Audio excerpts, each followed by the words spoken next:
We can get the air compressor. That's plenty far away. That's gonna like hit his feet. That's 30 feet. I'm telling you, if I miss your butt and hit you in the back or something, it's gonna suck. Right. You gotta have better aim. Oh dear. Hey, this is $50. Oh, shit. Who's giving you $50? They agreed to it. If I get shot, wait, actually, yeah, let me see the money first. Ah. Well, we got a modified valve stem. Yeah, that's what it is. Oh, this is gonna hurt like a bitch. Man. You're moving farther away. Quit screwing. Hey, dude.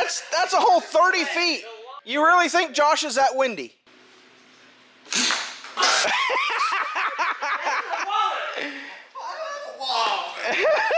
He barely even flinched.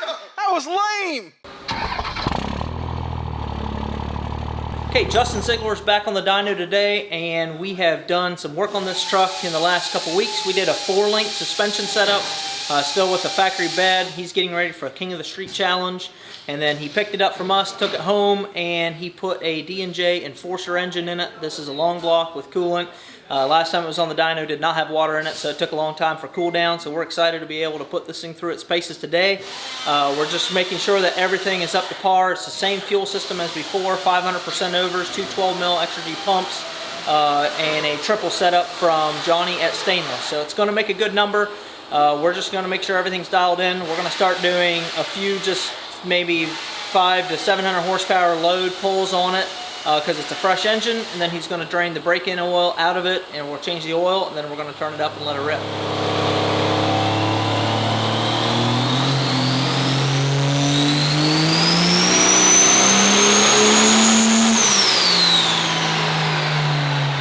We have Justin Ziegler on the dyno, and unfortunately our dyno tires that we swap out for customers got chunked from another truck that did over 1700 horsepower, and it kind of chunked the tires. So his tires are actually, he has dyno tires, but they have too much tread on them, so they're laying over on the dyno and it's robbing him of horsepower, and he's trying to set a high goal today on ours. So we're gonna try and go do some burnouts, wear down the tread really far, so it's gonna take a lot of burnouts. So hopefully my truck holds, but we'll see.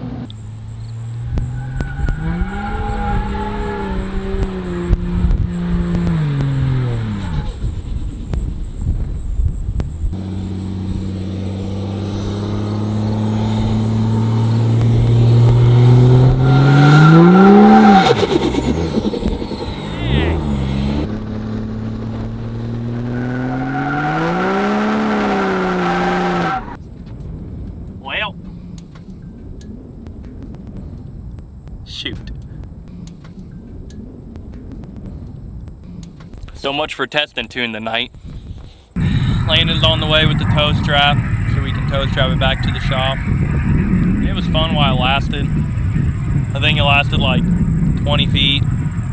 It kept barking the turbo, trying to go into fourth, and I tried to lock it into third, and then it just wasn't happy. So now we sit here and we wait. Hey, buddy.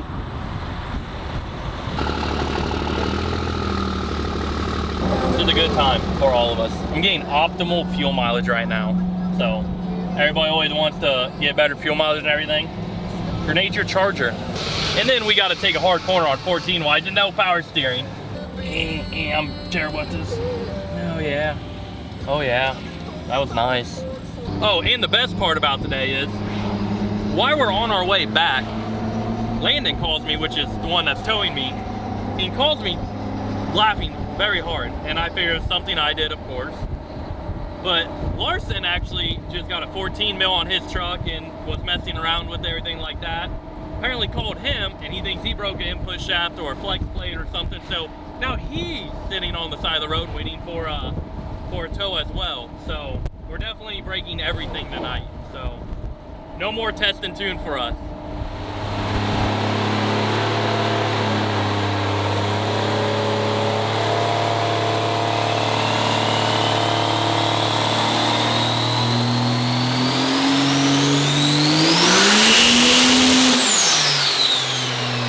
Okay, we did it. 2,023 horsepower and 2,150 foot-pounds of torque. That's the first time that we broke the 2,000 mark on this chassis dyno. We've done mid 1800s before, but that's the first time we went over 1900 and we went over 2000. So the truck is very healthy, working very well. Made 115 pounds of boost. Everything is doing exactly what we want it to. I think he's ready to get this thing off the dyno, and we're going to send him to King of the Streets. Hopefully he can represent very well. We know that horsepower is not going to be what he's lacking, but on a challenge like that, it's all about teamwork, making sure the truck stays together, because it's not about just winning the battle, you got to win the war. You got a whole bunch of events you got to compete in, so you got to keep the truck together. So we're going to get this thing off and send him on his way. Okay, the last week we've had a top 5 list shakeup for sure. Justin Ziegler came in and went number 1, and that was a fuel-only pull. This is getting ready for King of the Streets, and he is ready to, he's going to add a couple kits of nitrous. It should make a big number if everything goes good. But like we know with a chassis dyno, it is a little bit of a game on how to manipulate your power curve to get it into boost soon enough so it doesn't run through the RPM before your dyno run is over. So it is always tricky when guys have to drive their own dyno, trucks on the dyno at King of the Street.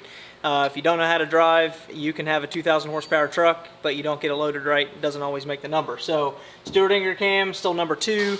Bubby Payne, that was a fuel only. Again, that's going to make a good number if he turns nitrous on.